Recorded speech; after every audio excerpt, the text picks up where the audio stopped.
You are listening to the First Issue Club podcast, your weekly journey through the comic book spectrum. Is it round, this hobby?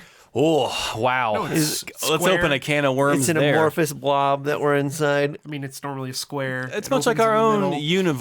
Oh, right. And aren't books just a portal to the unknown and exciting There we go. adventures? And that's what we aim to do here, is be your entry point into those fun new stories, and you crack the pages. And don't you love when those pages kind of do a little stick together and it's a little click sound when you peel them apart for the first time and you say, "This is Gem Mint 10, baby." It was. It was. I always kind of wonder when CGC is handling a comic. It's like, is that one of the qualifiers for a book to be a 9.9 or a 10? Is If like it pops? it has to make that real nice clicky sound when like it's the first time the pages have ever come apart. No one's even opened this. It does feel good. I do love that sensation, and it's a kind of ASMR-y thing for me. This is the First Issue Club. I am Mike D. I'm Greg. And I am Vargas. And as always, we're going to be talking about some comic book news and then some first issues that the gents read this week. I worked a lot this week. I missed last week's episode because I was working so much. I have not really versed myself in too many new comic books.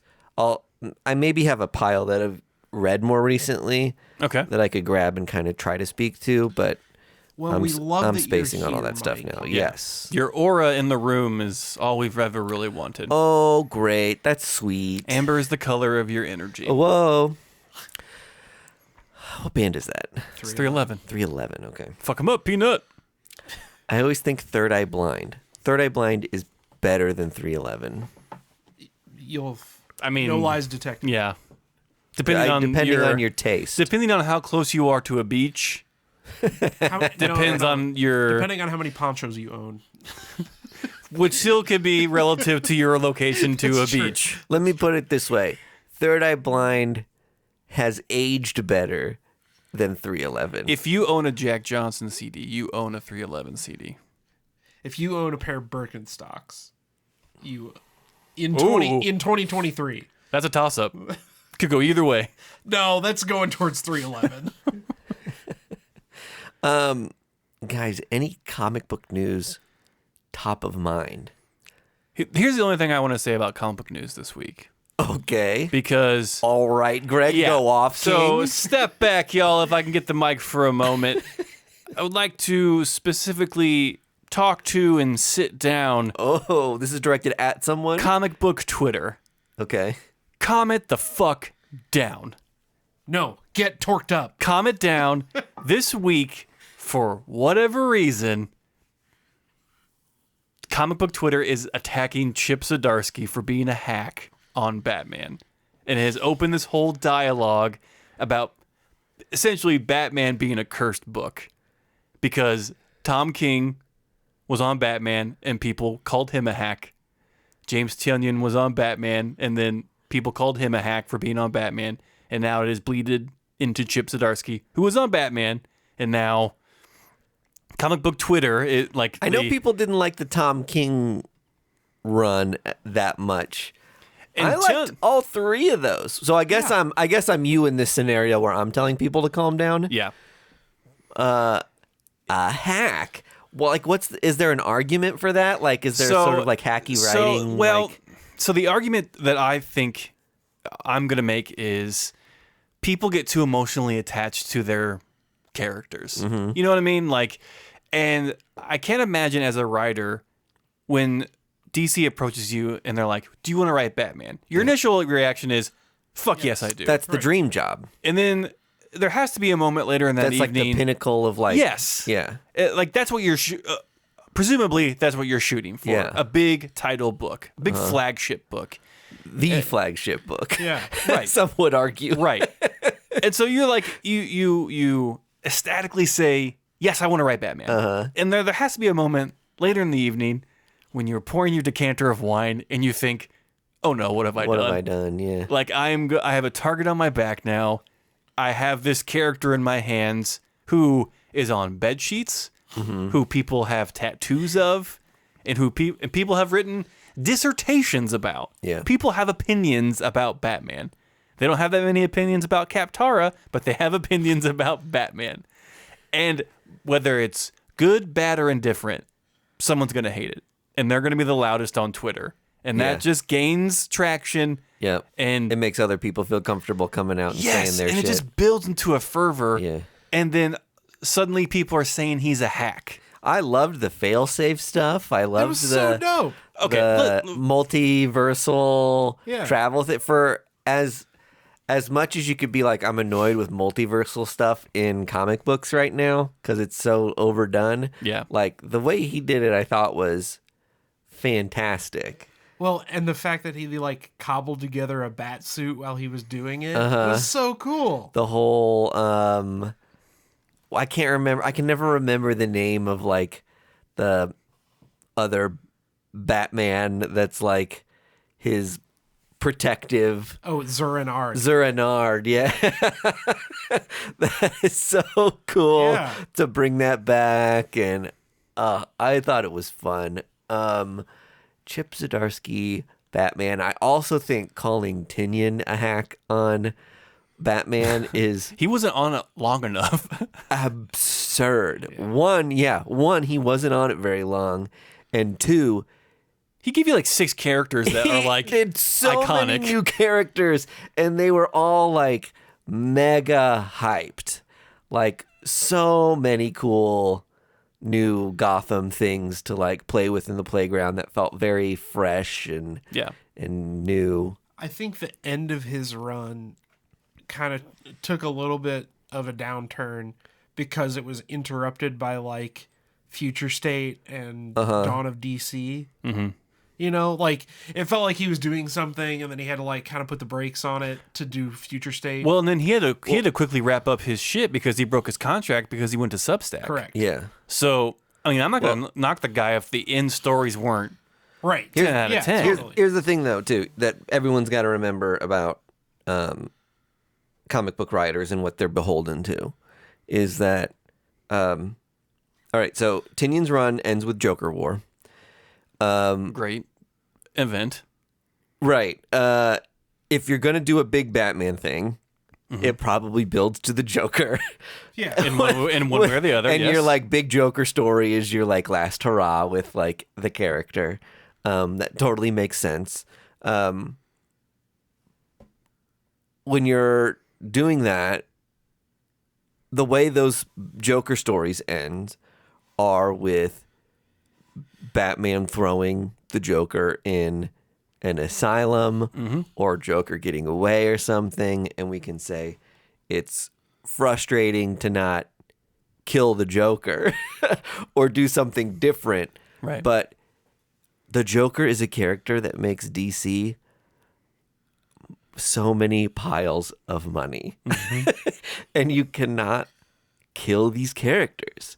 Like, so you can only do so many different things with the Joker. with mainline in continuity Batman / Gotham characters. Well, even when Scott Snyder did, he got called a hack. Yeah. Right? Like he killed Bruce Wayne and the Joker. Yeah. Right? In the coolest way possible. In the coolest way possible without killing them. Yeah. Right?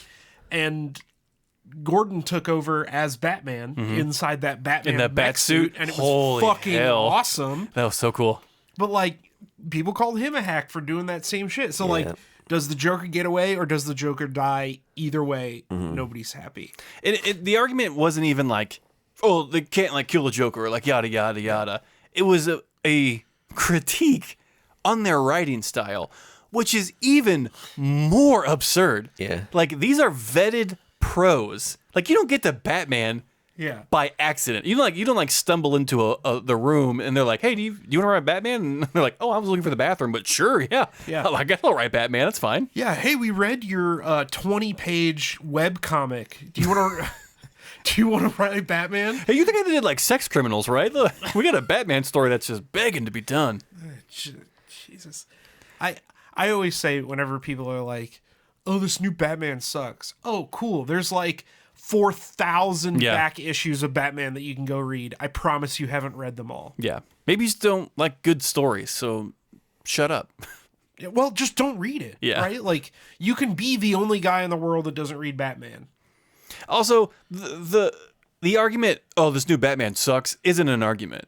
Right. Give me a reason why. Yeah. You can't just, like, blatantly, oh, it just sucks. Well, and you can say, like, I don't like Chip Zdarsky's writing style. Okay, then why are you reading Batman? Like, you can be upset that they picked him. They picked a writer you don't like to write Batman. I don't want to read anything else. I only like Batman. I'm only allowed to get Batman. Lucky for you, he's off of Daredevil next week. I've been cursed by a witch, and I can only read Batman. Oh, good. There's only 7,000 Batman titles on the shelf right now.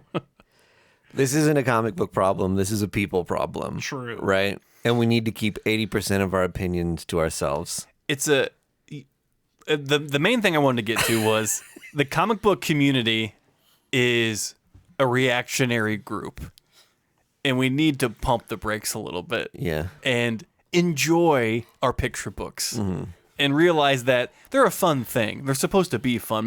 Mike, do you say this all the time? Yeah. They're fun picture books. Just enjoy the ride. And Andy, you're right. If you don't like it, don't fucking read it.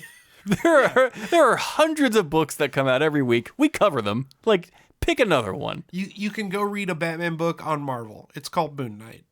And he's dying soon. Yeah, and he's dying soon too. You can complain about that. That's the main point of news I want to get in front of just like people. These creators aren't hacks. They're in the business for a reason. They've been vetted. Just you don't like good stuff. It's like spitting out caviar. Yeah, I don't know if I've ever had caviar. it's very salty. That's what I hear. I like salty stuff, though. Well. You an anchovy guy? No. No? Greg? Never. Never? I like an anchovy on my Caesar salad. Well, Really? Okay, yeah. Are there bones in anchovies? No. In cartoons, you just see them Well, I mean, being taken out of a can. if they're and, gonna put them on your salad, they're gonna debone them. Actually, I think the bones are cartilage. So I think is that right? I think you can eat them whole. Oh, you just eat them whole. Okay. oh, fun party trick. Gulp. Big ol' oysters. Nope. I love oysters. I don't like seafood in general. You don't like seafood? Wow. Sushi? Does it come from the sea? I don't know. It's a different taste. You know, it's not like a. I don't like. I don't like sushi. sushi. Okay. I like sushi. Yeah. All right. I just want to get on the same page with Yeah. everybody on what the they next mean 20 by- minutes are I'm just my listing boys naming seafood. foods Mackerel, and to see grouper, shrimp.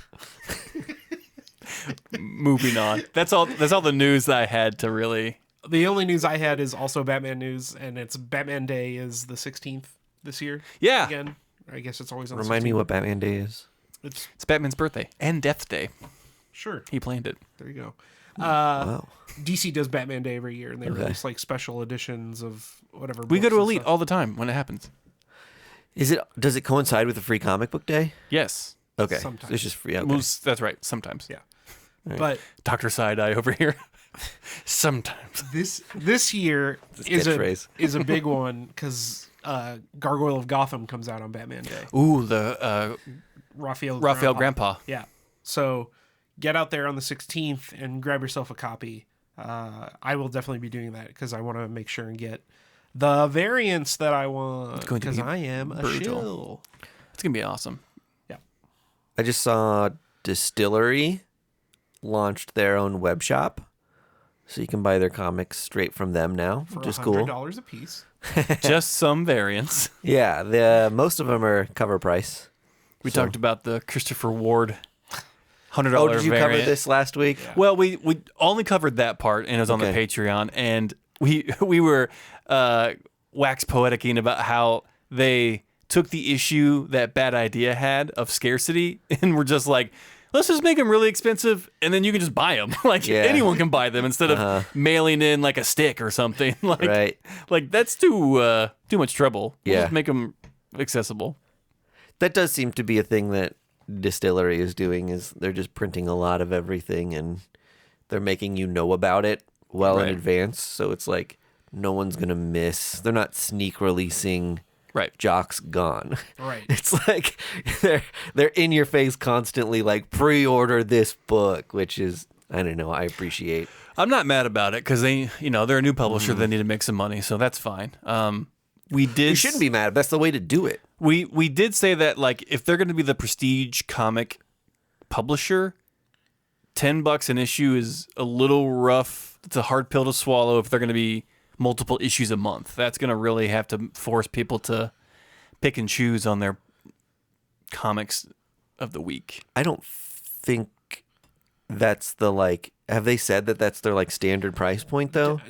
Devil's Cut was $10. But it's like a massive, it's like a magazine-size anthology thing. Yeah, but we haven't seen any of their other, like, books, right? And the No, cover, so the cover I've seen for Gone is It's another big Another big prestige boy. format book. Yeah. I wonder if So- they're all prestige format, Right. So maybe like a Black Label kind of sized book.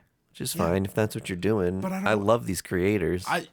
and everybody's gonna buy them, but I don't want to pay $10 an issue. Pre-order them and pay $6. That's a bad answer, Mike D. It's just too pragmatic, too logical. I don't know. I'm willing to pay more for a big, longer form prestige thing, which is stuff reads better anyway, like that. And these are creators that I know I love. So I welcome massive size, semi-gloss, longer books if that's what they're going to do. I bet you anything, though, they're going to have some larger format books, some regular format books that are going to be like normal comic book price, whatever that is in 2023. It is exciting to see a publisher with that stacked of a creator arsenal. Yeah. Like, they're not fucking around with the people that they have on these books. So I am excited to continue to read. It makes me wonder if there's going to be other creators that like hop into that, or if it's going to stay like that kind of tight-knit group of those handful of people. No, probably all the guys that are complaining about Chip Zdarsky's Batman, they're all getting contracts from Distillery as we speak. Yeah. From their awesome Twitter threads that they get so many likes on. Their original IPs, Titty Princess, are getting picked up by Distillery. And Bat Ham, the ham that's Batman. Do you guys still follow the Substacks that you started following when a lot of these, because a lot of the Distillery creators were like big into Substack, early adopters, did the kind of special releases to their followers, stuff like that. Are you guys still into any of that, or have you kind of been like, Substack was an era of comic books that's kind of, in comic book fandom, that's kind of starting to get in the rearview mirror? I mean, I still get emails from those Substacks of creators who are updating, and Yeah. they So people are still typically- really active on it, is what you're saying. Yeah, but it's used primarily now as like a newsletter of sorts of Which just is, like, well, that was the intention of the whole thing to begin with, right? well, the intention was that you would go to Substack As a platform, not necessarily for comic books. Sure, yeah. But like what they wanted was these long form things of like, Yeah. I'm going you to tell know, an ongoing story right, through my like newsletter. really make it your space and like make it so people really want to subscribe. Yeah. I don't know if they have like those big giant creator tiers anymore that were like, Tinian does. really? Well, he's so active on that god. Like he is bombastic on his He is Substack. Mr. Substack. So Yeah, he's got that $250 a year tier. Mm-hmm. and you get like variants and they're signed, and Yeah. That's cool. I think you even get like a pin, like a You get- Department of Truth pin. You get a special pin that if you see him at a con, he gives you like a special thing. Fun. So, I mean, do I? Yes, but because I haven't unsubscribed from those Substacks. Yeah. But it's cool to have like creator newsletters brought to your email like once a week of just like, hey, here's the new stuff I'm working on. Like, here's a little behind the scenes stuff. Speaking of which, First Issue Club has a newsletter that we put out every week. If you go to patreon.com/firstissueclub, you can sign up for free and get in one of our newsletters I don't know if I even knew that. because you're not subscribed to it. What's in the newsletter? You can find out if you subscribe. Got him. That is true. I'm assuming you two write it. Greg, I write Greg it. writes it. Okay. It is. It's a combination of things that are happening in the First Issue Club world and the comic book world. Oh, so it's like updates on Our episodes. you? Yeah, just me in general. Bought new pants today. Really excited about them. Pictures of his new pants. Mm-hmm. Wearing his Me new wearing, pants. yeah, ironing them. Okay, some club news then from me, because I don't get to write the newsletter apparently. These aren't personal updates about me. You just said it was first issue club updates. Yeah, like what episodes are out. Our new What Patreon episodes are that out, drops. okay. Articles that we put on the website. In any case, I don't think I've talked about this yet on the podcast, but I'm going to LA Comic Con in December. Oh, right. I swear to God, I thought this was you saying you were leaving the show. I was like, this wind-up is extensive. What a way to announce it to you guys cold on You get a genuine reaction. during a show that we're like video recording. Yeah, I'm going to LA Comic Con. It'll be probably one of the bigger conventions I've ever been to. LA. We go to C2E2 Yep. a decent amount, or I've been like 3 times in the last 4 years. I've been twice. And it's a blast. It's massive. It was never the first time we went. Was the Cold. it was freezing there, which I'm looking forward to going to LA in December because it should be a little warmer than Kansas City. Fingers crossed, unless the climate Yeah, is. unless we're just really fuck the earth.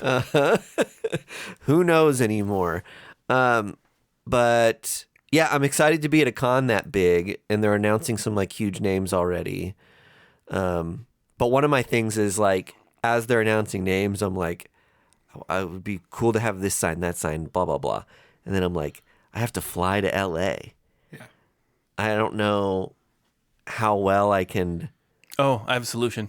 pack stuff, but I'm also like, once I go there, I'm probably going to be buying a lot of stuff too. So is that like less stuff that I want to buy?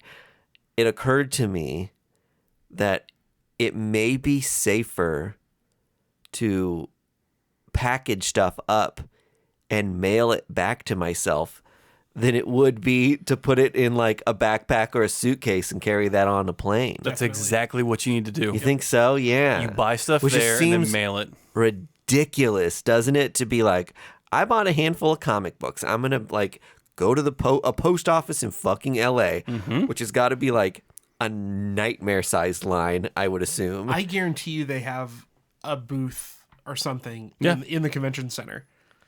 to mail stuff to yourself. Bartle Hall has Bartle- a post yeah. office. Yeah. Oh, that so the is convention open. center should have a post office. Yeah.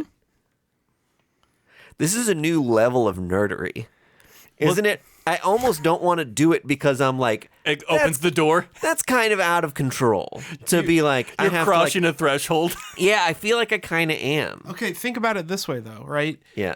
Whether You're impassioned because you're like leaning forward. Like, Yeah, yeah. We're in our Mad Money phase right now. put aside the What's normal and not normal? put aside the potential of your stuff getting wrecked on the plane. Let's lose our definitions of expectation.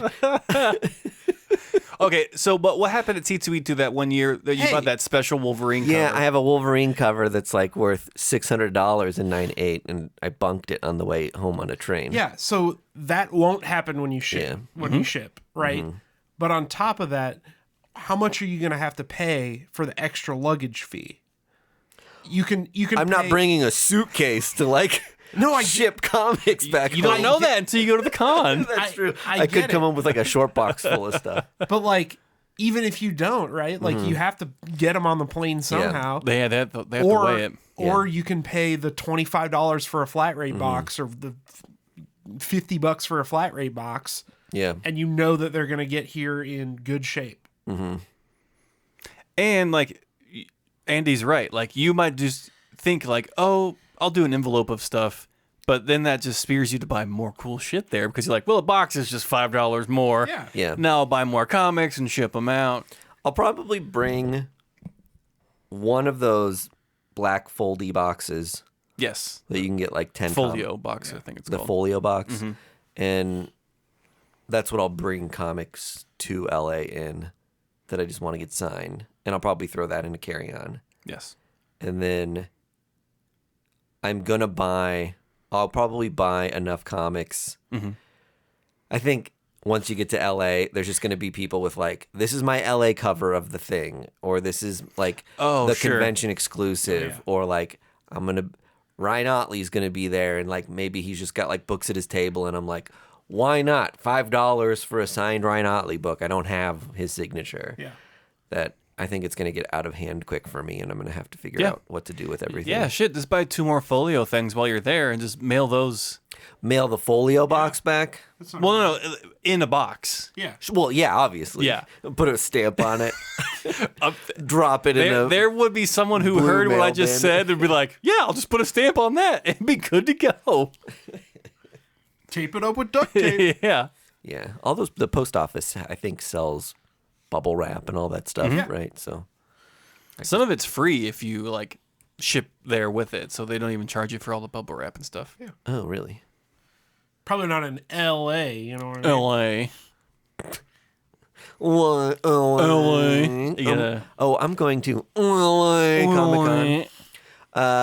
I'm sure there'll be a lot of fun celebrity guests just because it is in LA. Yeah. The only people that are confirmed so far are like the Lord of the Rings guys. All the hobbits. Sauron's gonna be there. All the hobbitses are gonna be there. That's cool. But I'm not really like a celebrity signing. You get Samwise to sign guy. your copy of Rudy. I'm trying to think if do you guys have many celebrities that you're like, I would have to stand in line and get their signature, even if it was let's assume the celebrity signatures are $50.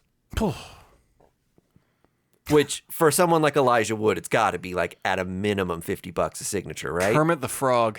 Kermit the Frog, you would do? Yeah. We're assuming he's like a being that could sign something. You would do Kermit the Frog. I'll accept that as an answer. Knowing full well that there's a person under that table? Yeah. You'd do. It'd be worth it for the picture. Yeah. Yeah, thanks, Greg. Yeah. And then his signature is just a bunch of scribbles because it's a pen attached to a Dear Greg, Muppet thank you. arm. It's like, oh shit, Kermit, you spelled it wrong. That's all right, man. That's all right. I've got 2. Andy. And you can pick, I mean, Alive or dead? any celebrity. I'm not saying you're not confined to Comic. actors Oh, okay. stuff. You could do like and if we open it to like musicians and things, maybe you've got like more people. Yeah, I can't even do musicians. Could we be here? We'll all rule night. them out. Yeah. Yeah, John Carpenter, Directors would be very cool. Yeah. Bruce Campbell, I was going to say Bruce Campbell for you. and Kurt Russell. Yeah. Get all your Escape from New York stuff signed. All my The Thing stuff signed. If I could have a The Thing poster signed by Kurt Russell and John Carpenter, Yeah. I'd kill everyone in this room for that. They signed it together off the same pen. To Andy. Yeah. I mean, I don't think I get too nervous around people. Yeah. Like a celebrity or even at Comic-Cons. Like I've met Cullen Bunn hundreds of times. And whenever I walk up to him, I'm just like, yeah. And he's just like, hi, Greg. It's just like, you put a table in front of someone and my brain just turns off because I don't know how to talk to people. Yeah. Which is crazy because I'm on a podcast. I've had a couple people I'm a huge fan of. You met the lead singer of The Pretenders. What? Didn't you? No, this isn't me. He didn't walk 500 miles.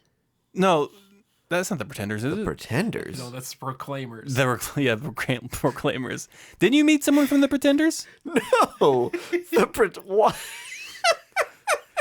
Who did you meet? The lead singer. Oh man, this is. Oh, maybe you're thinking of the Breeders. The Breeders. That's what it was. Oh, yeah. The Pretenders. I'm a moron. I'm a big Breeders fan. Yeah. Of my 90s rock, my 90s indie rock, and chick-led bands. La Tigre. What about you? I was just thinking I'm such a Captain Marvel freak. Like, if Brie Larson was there, it might be cool to get like a movie poster or something signed. Yeah. One of those like movie poster variants would be cool. Yeah, right. Something like that would be rad. Yeah. First appearance. we've had this conversation. First parents of Captain Marvel had Brie Larson a sign it million right times there on the cover. podcast, but do not get your like classic comic book signed by actors. Like that is nuts. You mean my Avengers was- #4 signed by Chris Evans isn't worth anything? If it was printed before 1970, do not have an actor sign it. If it had to be Good purchased God. with war bonds, just don't get it signed at all. So nuts what people do. It's like this person is a blip in the history of like what this character is like long term. Oh man, I saw people when Stan Lee was still alive. I saw people having Stan Lee sign unboxed action figures of Spider-Man, Sure. and they're like, there's $100 out the window. Like what? Yeah. Have him sign a Post-it note at that point. You can put it on anything. You can put it on you change the action figure it's on when you get home. Yeah, like to have him sign just like a bumpy action figure is just asinine. I watched a Whatnot stream the other night of a guy selling some slabbed comics. I can't remember the seller's name, but he's a pretty popular one. Yeah. Dr. Comic. And he had a lot of CGC Stan Lee signed stuff and then some raw Stan Lee signed books. And he had one that it said Standibity. And he was like, now this one doesn't look like a real Stan Lee signature. And I immediately started like cracking up. And he was like, we were having Stan Lee sign a lot of books and he fell asleep in the middle of this one and for some reason wrote Ibity when he woke up and didn't really like finish it. And Poor Stan Lee. And I was The like, way we treated that man I towards the know. end of his I life. was like, you're describing elder abuse. Like, this is fucked up. the fact that he admitted that he was just like, first of all, we had too many books for Stan. Second of all, we made him continue signing After he fell asleep. That you just like clapped in his face and were like, finish this. Like, fuck off. Let the old man go home and rest. It just felt, I was like, that's gross. Sign my books and you can have your oxygen back. Yeah, right? That's almost as worse as stealing his blood. God. Oh my God! Why? What happened to us as a culture? Someone bought the Standibity book. For how much? How much did the Stan I can't Ibity remember. Go for? It was One of one. Stan Ibity. it was over $100. First appearance of Stan Ibity. Yeah. God. Oh, gross. Well, Well, let's get into I was gonna let's say, get did into you the read- first Yeah, let's issues of talk about comics. first Did you read issues. any comic books this week? Okay, let me just let's preface this comic book section real quick. Sometimes this show is hard Sure. because every week it's either feast or famine. Yeah. Either there's like one or two books that come out and they're good, or it's like a million books come out and they're all good. This was a feast week. Yeah. Well, so much shit came out this week. It was Kill Your Darlings, the new Birds of Prey, like Fire and Ice came out, like so much shit came out. So I read like 4 books and every one of them was a fucking heater. Awesome. So I'll just get into the one that I was like really, really looking forward to the most, which was Kelly Thompson's Birds of Prey. I had very high expectations from this book. From the moment she started drip feeding the cast months ago, which was Black Canary, Batgirl, Harley Quinn, Zealot, and Big Barda. Seeing these characters slowly being revealed, you're like, this is the craziest Birds of Prey team. And so Leo Romero is doing the covers. Is he doing the interiors He's doing too? the interiors as He's well. one of my favorite artists. The art in this book is unparalleled. I will say one of the things I love about Leo Romero, and I say this about a handful of artists every once in a while, is like he draws women in such a Real way that is like, it's just like, look, he can do it. Yes. Right. You know? It can be done. Like older women, younger women. It's like they don't all have to be like. I can't. It's kind of. It makes me feel gross about like the medium sometimes when you just see like this story isn't supposed to be that. Like this artist did something like gross with like a younger character that like I'm not liking.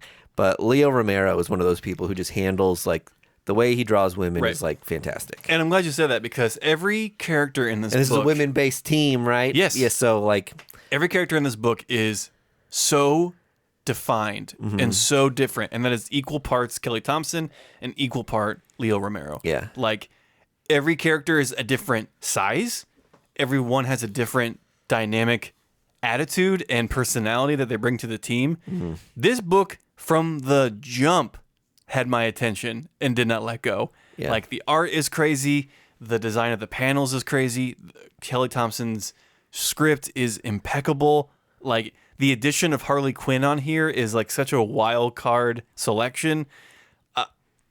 If anything, if you buy any DC book this year that is like kind of out of your wheelhouse, make it Birds of Prey. Because it is so finely tuned and honed in to accessibility to every reader, new or old, for a DC book. All my favorite creators who had been writing Marvel stuff are like now writing DC stuff. Yeah, because Kelly Thompson's shit keeps getting canceled at Marvel, so she's gonna go to DC. Is it a limited, or is it an ongoing? I should know that. Was it ongoing? But I don't the DC covers say, like if you look at the cover? Normally, if it's a maxi, it's got like a different corner box or something. Well, it'll say like 1 of 12 or something, yeah. or 1 of 6 in the cover. Nope, 1. Nice. So it's 13 plus. So if you're under 13, can't read it. There's curse words in here that are bleeped out.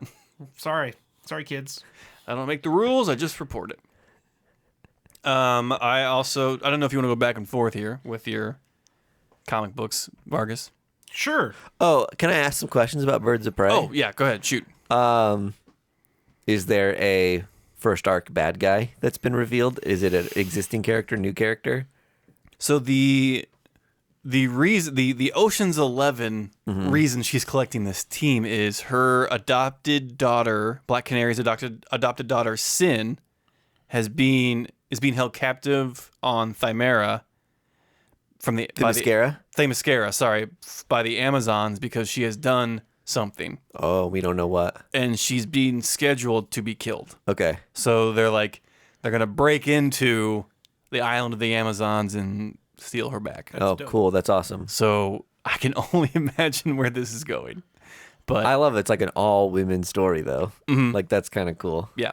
And it is I don't remember Big Barda being like talking like a caveman kind of thing or like a Thor kind of character, but she her pacing in her speech has kind of like a me like you, like bat creature, you fun. It's just like, did she get hit in the head with a hammer? Like, yeah, she was just like a regular person in Mr. Miracle. Right. So I don't know, but in any case, so charming, so fantastic, and I'm excited to read more issues of this series. Nice. Did you have any more follow-up questions? No, that was it. Okay. Hell yeah. So I read on Boom, Hunt for the Skinwalker. It's by Zach Thompson and Valeria Berzo, and it is actually an adaptation of the book of the same name. And it's about this like real life story of Skinwalker Ranch out in the Uinta Basin in is that Idaho? Don't look at me. I have no fucking clue. Pretty sure it's in Idaho. It's like Mike knows his basins. Yeah.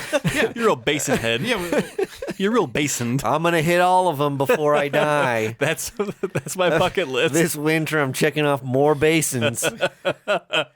New ones pop up all the time, so it's hard to keep count of all the basins. So this is like a horror book, true life crime kind of thing about cryptids and aliens and ghosts and all this kind of stuff that allegedly happened to this family on Skinwalker Ranch. It's a gross name, first of all. Oh, the I story don't behind like- Skinwalkers is horrifying. And they're in here. Whoa. Yeah. It's very cool though. It has that like same kind of vibe as like Department of Truth. Martin Simmons did the cover, the A cover. The same kind of vibe as like Blue Book. If you I guys loved read Blue Book. Same thing here, right?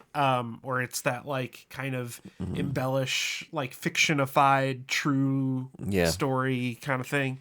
One thing I really appreciated about Blue Book was it was almost like you're seeing the story play out, but the narration through it was like, these are the facts of it. It was like, at this day, this happened.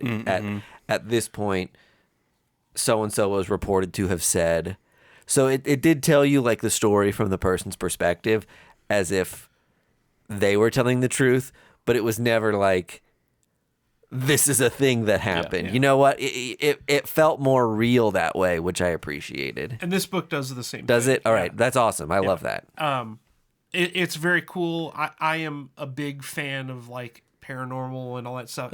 If anybody listens to last podcast on the left, they did a whole like 3-part series on Skinwalker Ranch, and they've done movies and documentaries about it, and I'm totally into all that shit. So this was like right up my alley. It's scary. Fuck that shit. I don't.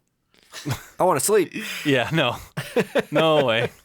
Like, And for those of you watching the video, this cover like there's a lot of stuff going on. freaked me out because there's like the ranch on the bottom, and then this is like a skull, but they also look like aliens.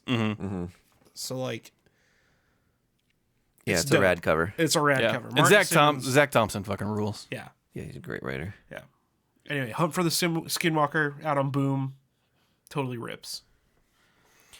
Next up, I wrote. I didn't write, but I did read. Big reveal of Greg's new comic. So casual. I'm the new Brag writer of much. Superman. I read Tear Us Apart on Dark Horse by Jay Parchell, the actor, who has I done. don't know that actor name. He's the lead voice actor for How to Train Your Dragon. He's in a bunch of. Yeah, He was in like all those like Seth Rogen every movies. Seth Rogen movie. Yeah. And it is drawn by Alessandro Michel. It's about like a cult in Canada that it's like training children to be like these precision killers, and then they like kind of like try to devoid them of any kind of emotion. Like there's no like attachment to like each other. Well, these two cult kids like kind of like form this relationship or friendship, and they bust out of there. And then I'll be honest, like the beginning of this book is kind of bogged down by like introducing you to the cult and like kind of like trying to explain the past relationship of these two cult kids like a little too quickly to me. But then mid book flip switches and it turns into the most carnage infused book that I've ever seen on Dark Horse. Wow. And like there's like a brutal fight scene in the snow. There's very sparse colors in this, which I loved. But there's this beautiful and brutal fight scene in the snow that is just barbaric. And like that was the moment where I was just like, oh, okay, like I we had to rush that stuff real quick so we can get to here. And now that we're here, I'm in. I'm Yeah. kind of into like, because it's like a fight to the death of like, can these kids get off this mountain or this like Canadian wildlife or wilderness to like find freedom or whatever. So this is Jay's first comic book outing. So not bad. I really enjoyed myself. And it's Tear Us Apart on Dark Horse. Dope. It doesn't sound very funny. He's a comedic actor. He's a very comedic actor. I think I've seen some interviews with him where he was trying to do something a little different with comic books. So far, Worked for Jordan Peele. It can work for him. yeah. What did Jordan Peele do? What do you mean? What did Jordan Peele do? Comic book. Oh, he did do comics. Oh, Oh, okay. yeah, that's what I thought you meant He just too. switched genres. Yeah. Okay.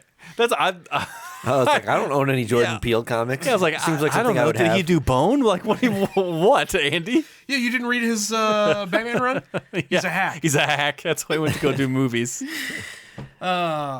What else? Is that it? Oh, What's it called? Tear Us Apart? Tear Us Apart on Dark Horse. Real quick, I also read, I have to get to it, Fire and Ice.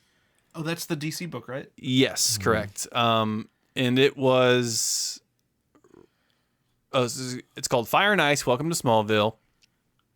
And it's kind of a spill out from what's been happening in Human Target and the Night Terror stuff and Yeah, they're the both Power in Girl Human stuff. Target, aren't they?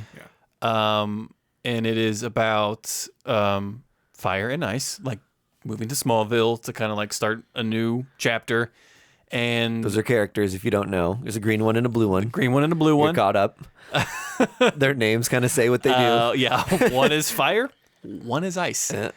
And it's And they're cops, and they... no, they're not cops. It's It's a buddy cop. by Joanne Starrer and Natasha Bustos, and it really is almost like a slice of life DC book about these people kind of restarting their life and interacting with the people of Smallville, Yeah. and trying to just like form a different identity and like, or like trying to establish a new self in this town, like as protectors. Was there a lot of setup in the first issue? Because there were backup stories that led into it in like Action Comics and a couple of, like Right. you mentioned, like a Right. Power Girl comic or something. Yes. And I didn't know those are some of those things Yep. too, where I'm like, sometimes you pick up a comic and you're like, wait, I needed those backup stories. So I was wondering if you could. There's jump. a lot. Okay. But they referenced those stories. They reference those stories. Okay. So- but you can buy this book without having read the. I read it just fine without reading those Without backup reading the stories. backup stories, okay. They did the little comic book thing where they have the little asterisk by a phrase. And they're Yeah, just see like, it in. yeah, check out Action Comics 1050, and you're like, nope, I got what I got. But it's cool. There's a lot of cool setup for something greater that's going to happen down the line. These two characters are a lot of fun. I used to read a lot of Justice League of America and Justice League International, and Fire and Ice were on those teams way back in the 80s and early 90s. So it's kind of fun to see them brought back into a more modern setting.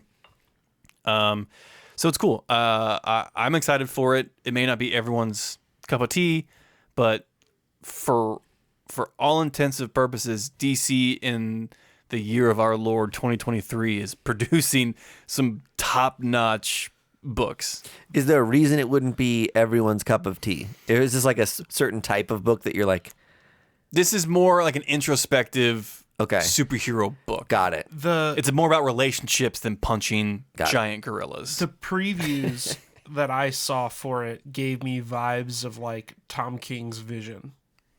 It's not that heavy, but it definitely is of like two friends. It's like two friends who like move into an apartment together and pretty quickly find out we maybe are better friends if we don't live together. Yeah. And so it's gonna be like dealing with relationships and like how you interact with people and like who are you and like what do you want to be kind of Yeah. thing. With Superman like flying around, like so. Yeah. Sounds dope. It's in that context of superhero zeitgeist stuff. That's definitely a limited, right? That is definitely limited, yes. Which is fine. It's Yeah. a great book. I also read Kill Your Darlings. This is on. You guys heard about this book? Yeah, it's in my to read pile. It's This on my is from the pile. KLC imprint, Kids Love Chains, Oh, okay. written by the Supple Boys, who is like. Supple Boys? So the Supple Boys were like. I do not like that name. The Supple Boys is a nickname you get for being really good at something or really bad at something. Like that is the nickname you get of a Supple Boy. They were hand in hand with Ryan Stegman and Donny Cates helping form KLC. Okay. And like they were basically like the assistants or like the go-to guys of just like, if you have a question for Donnie, like you can ask us. They ran like the podcasts and stuff, and they ran their Substacks, and now, they put in their time there, and they got a chance to write a comic book on Image called Kill Your Darlings. It's about a young woman who has a very vivid imagination with her, action figures and dolls and the lands she creates, and then one day something happens, like a fire is started and her mother dies, and we kind of get these inklings that maybe her imaginary world isn't as imaginary as she or we thought. Dope. And so it will blossom from there. Okay. I was in our email, we were given a preview for it a couple weeks ago, and it shows a lot of promise. I love books where the premise gives both the author and the illustrator the freedom to do like weird and wild characters. Mm-hmm.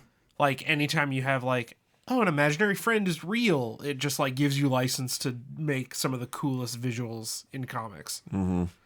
I think of like Imaginary Friends from Tim Seeley. Ooh, Imaginary Fiends. Imaginary Fiends, that was it. Yeah. Love that book. Yeah, it was insanely good. Yeah. The movie Drop Dead Fred.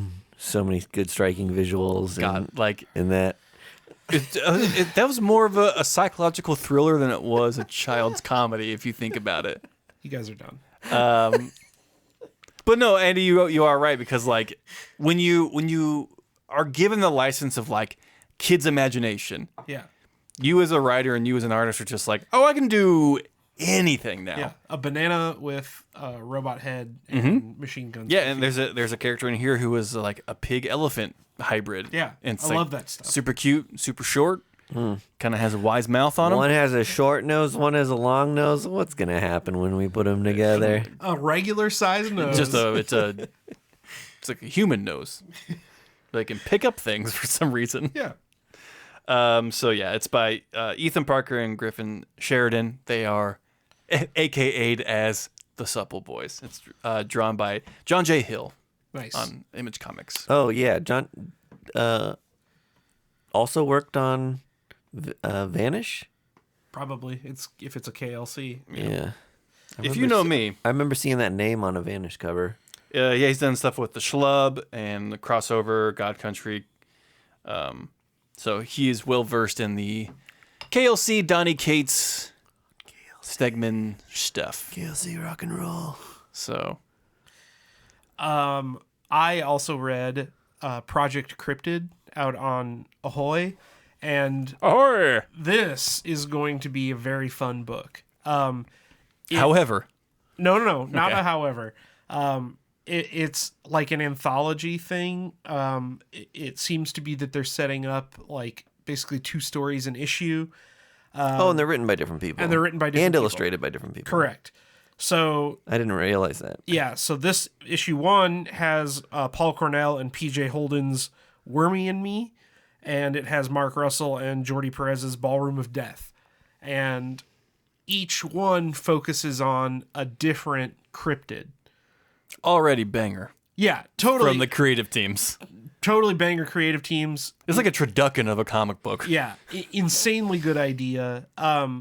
So the first story is about a Yeti, and it takes place on like a Himalayan mountain, and the second one is a wild ass like cop drama where this cop befriends a Mongolian death worm and then joins a cryptid division of the LAPD.